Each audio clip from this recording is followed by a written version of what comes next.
Dalam debat yang bertemakan tentang pertahanan, keamanan, hubungan internasional, dan geopolitik, tampak Anies Baswedan dan Prabowo Subianto memang terlibat adu argumen.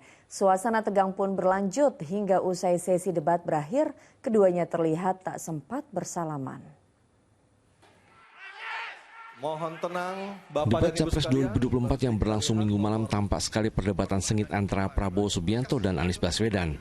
Saling sindir pun diperlihatkan hingga riuh dan panas. Awalnya Capres Anies Baswedan menanggapi soal paparan Capres Prabowo Subianto dan geopolitik di kawasan selatan-selatan yang dinilai tidak menjelaskan peran Indonesia. Penjelasan tadi tidak menggambarkan tentang peran Indonesia di selatan-selatan. Itu hanya menggambarkan apa yang disampaikan Pak Prabowo tentang bagaimana kita membangun Indonesia. Dan ketika kita membangun dengan baik, tidak otomatis lalu jadi contoh. Yang harus dilakukan adalah seperti yang dilakukan ketika era Bung Karno pada waktu itu, Ali Sastroamidjojo. Apa yang dikerjakan? Merangkul semua. Membawa apa yang menjadi agenda selatan-selatan, bukan menceritakan agenda kita. Semua orang bisa baca di Google tentang apa yang kita kerjakan.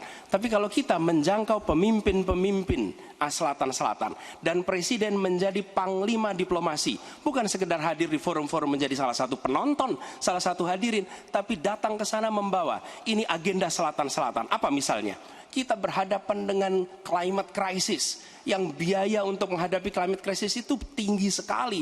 Dan ketika kita bicara dengan selatan-selatan, yuk kita bicara dengan utara. Bagaimana membiayai climate crisis sebagai satu kesatuan. Indonesia jadi pemimpin selatan-selatan. Sementara Prabowo Subianto mengatakan Indonesia memiliki pertumbuhan ekonomi yang baik dan stabilitas negara yang terjaga.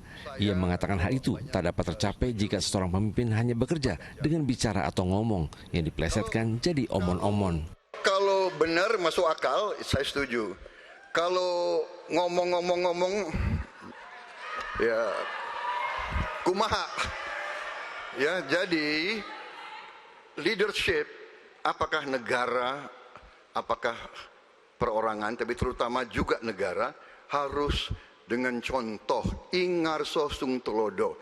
Kita mau mimpin, kita mau bawa agenda, kita mau cerita itu cerita, omon-omon, ya.